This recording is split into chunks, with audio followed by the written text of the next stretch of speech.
नमस्कार शेतकरी मित्रांनो, स्वागत आहे तुमचं आपल्या ग्रेट शेतकरी यूट्यूब चॅनलवर। बघा शेतकरी मित्रांनो, आज 10 जानेवारी 2026 रोजच्या आजच्या आपण संपूर्ण महाराष्ट्रामधील तुरीचे बाजारभाव या व्हिडिओच्या माध्यमातून लाईव्ह स्वरूपात पाहणार आहोत। बघा शेतकरी मित्रांनो, यंदाची नवीन तुरीची आवक येत असल्यामुळे गेल्या आठवड्यापेक्षा या आठवड्यामध्ये तुरीचे तब्बल बाजारभाव 500 ते 600 रुपयानं घटल्याचे दिसत आहेत।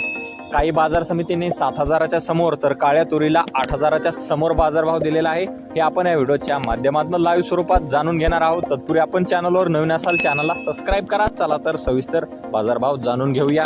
मित्रांनो, कृषी उत्पन्न बाजार समिती पैठण छत्रपती संभाजीनगर येथे अवकालेले 193 क्विंटल जसे दर 7,800 रुपये क्विंटल, सर्वसाधारण दर 6,500 रुपये क्विंटल जाते लोकल तूर। बघा तसे पुढील बाजार समिती कारंजा येथे जास्तीत दर 7,650 रुपये क्विंटल जात आहे लोकल तूर। बघा तसे पुढील बाजार समिती आहे मानोरा येथे अवकालेले आहे 121 क्विंटल, जास्तीत दर 7,175 रुपये क्विंटल जात आहे लाल तूर। बघा तसे पुढील बाजार समिती जालना येथे अवकालेले 10 क्विंटल जाते काळी तूर, जास्तीत दर 8,000 रुपये क्विंटल। बघा तसे पुढील बाजार समिती गेवराई बीड येथे जाते काळी तूर, जास्तीत दर 8,000 रुपये क्विंटल।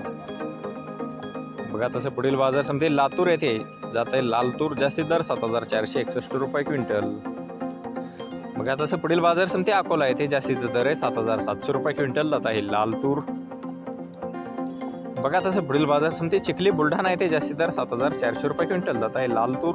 बघा तसे पुढील बाजार समिती वाशिम येथे जास्तीत दर 7,200 रुपये क्विंटल जात आहे लाल तूर। बघा तसे पुढील बाजार समिती मूर्तिजापूर येथे जास्तीत दर 7,500 रुपये क्विंटल जात आहे लाल तूर। बघा तसे पुढील बाजार समिती मलकापूर येथे जास्तीत दर 7,680 रुपये क्विंटल जात आहे लाल